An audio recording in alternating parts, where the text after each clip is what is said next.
Studio by Brigadier General Israel Relik Shafir. He's the former commander for the Tel Aviv Air Force Base. He's a former combat pilot with the Israeli Air Force. Thanks again for coming in, General. I have to ask you a question about, let's start first with the most immediate thing, which is the Houthis in Yemen. Before we do that, what I want to do is there was a strike overnight, but I want to show you what President Biden had to say about this. Let's play that clip. I've already delivered the message to Iran. They know not to do anything. No. Iran does not want a war with us. We will make sure that we respond to the Houthis if they continue this outrageous behavior. There are many who believe that the Americans did the right thing in doing something against the Houthis, and there's others who say America should not have gotten involved at all. What's your take on any of that? Well, those who say that the United States should not have gotten involved are saying that we should do nothing, or they should do nothing about the effects of the Houthis' attack on boats going back and forth in international waters and breaking international law. And that is something that America has always tipped over with, should they stay isolationists or should they be activists?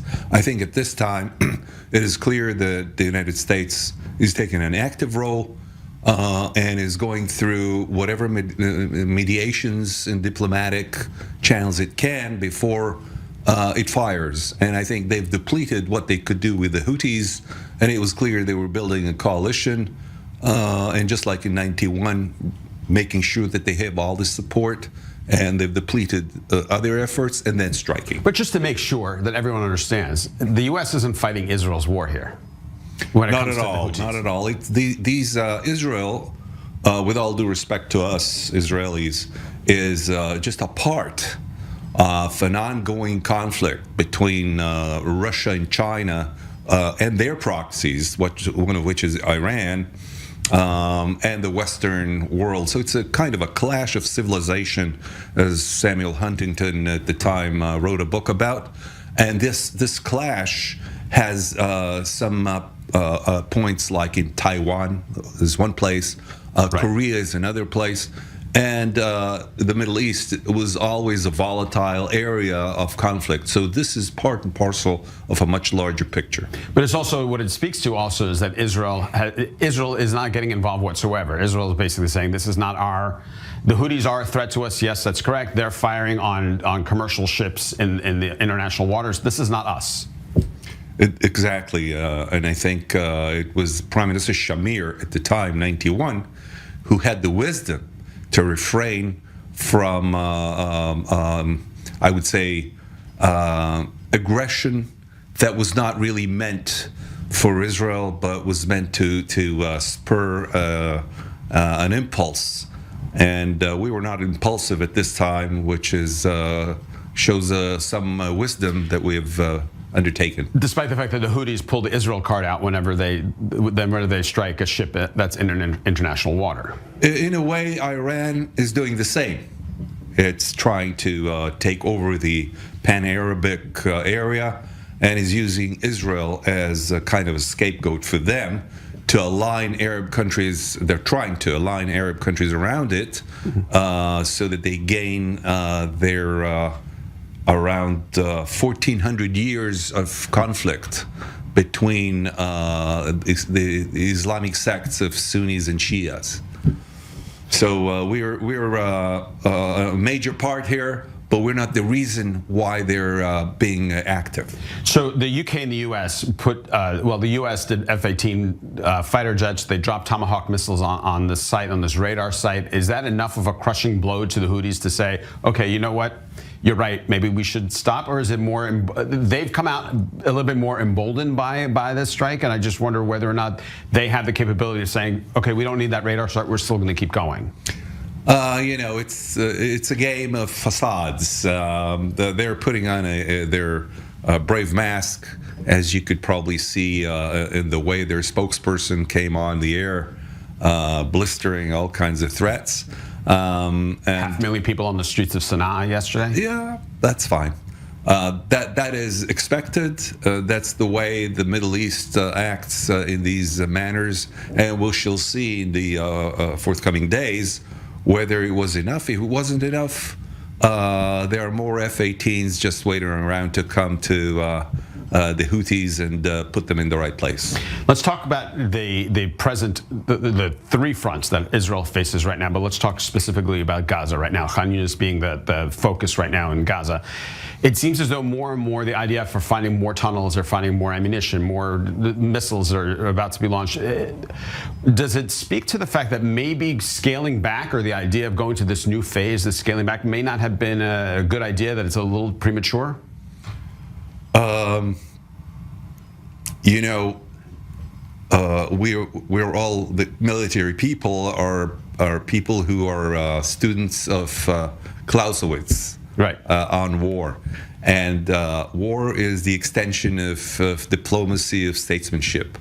So it's really a question of where do we want to get to, and that actually, when you put it in that way, and then you scale back and see, well, how am I going to get there in the best mode? And part of the game is keeping the support of Europe and the United States, in that, as President Biden put it, around New Year, that'll be the end of the massive scale attack, and we've seen this. Israeli public is not really that much aware of what took place in Gaza, but Gaza is pretty much in ruins at this time.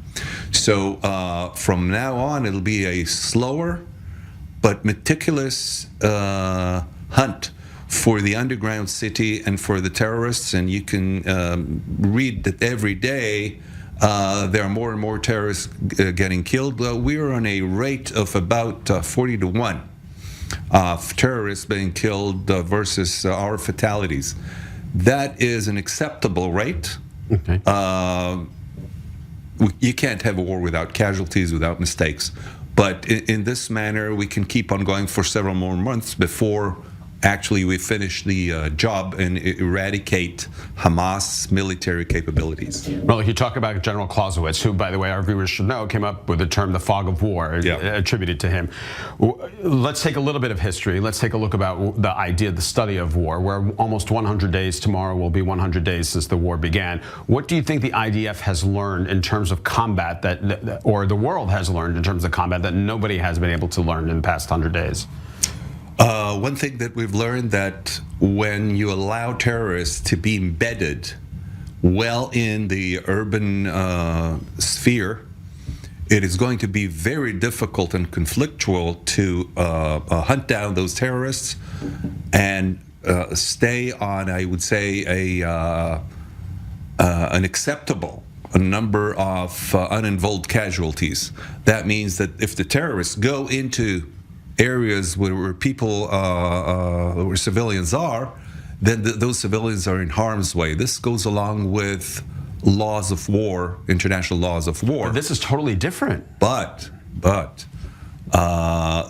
is the scene. It has been exemplified before, for instance, in Iraq, in the city of Mosul, where terrorists were integrated into the city, right. And within a couple of weeks there were about 10,000 civilian casualties until the Brits and the Americans were able to take out the terrorists. So this is a lesson learned again, but doing it with the cover of the Air Force, very slowly advancing, and a close air support between UAVs, attack helicopters, fighter bombers were needed. Choosing the right weapons so they're large enough to take out the terrorists, but not too large as to inflict collateral damage. But here's the situation where you have against international law, you have an army that's not dressed up in uniforms, right? You have a situation where public media, social media, this is something the Clausewitz would never have imagined, that the idea that the sway of public opinion against military. I'm sure if you're going to look back and people were to study this war in the future in military academies, what's the one thing that they're going to come away with? Shock and awe.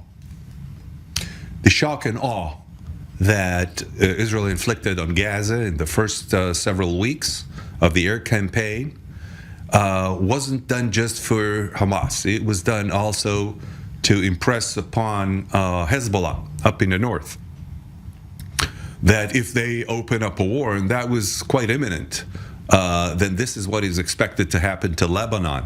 And therefore, Hezbollah has chosen the, I would say, skirmishes that took place. And Israel is now moving into a more active, a more, I would say, progressive idea of pushing Hezbollah up to the north, short of creating a large-scale war, and being very careful not to hit too many, and not to have too many casualties on the Lebanese side, but take out their military capability. We shall see if this allows the pressure of the U.S. and France to push Hezbollah to the north without a full-scale war on the ground. But more importantly, what it also show is that Israel has done something that no other country, maybe except for the United States, as you mentioned, in Mosul, has done before, is to have this kind of situation placed upon it. I don't think any other country in the world has been able to pull off any of this. If we think about Syria, the war in Syria, where there was a kind of an opposition within the civilians, it ended up with 500,000 people dead, 3 million people, Syrians, who escaped Syria and are now in Turkey, all over the world. And the country was broken into, I would say, sects, either religious sects or communal sects. That is one way of doing this. And the world has learned that when terrorists decide to embed themselves within civilians, there's really no other way than to take them out and suffer the consequences. Great. Brigadier General Israel Relik Shafir, former commander of the Tel Aviv Air Force Base, thanks again for coming in with your insight. Thanks again for having the time.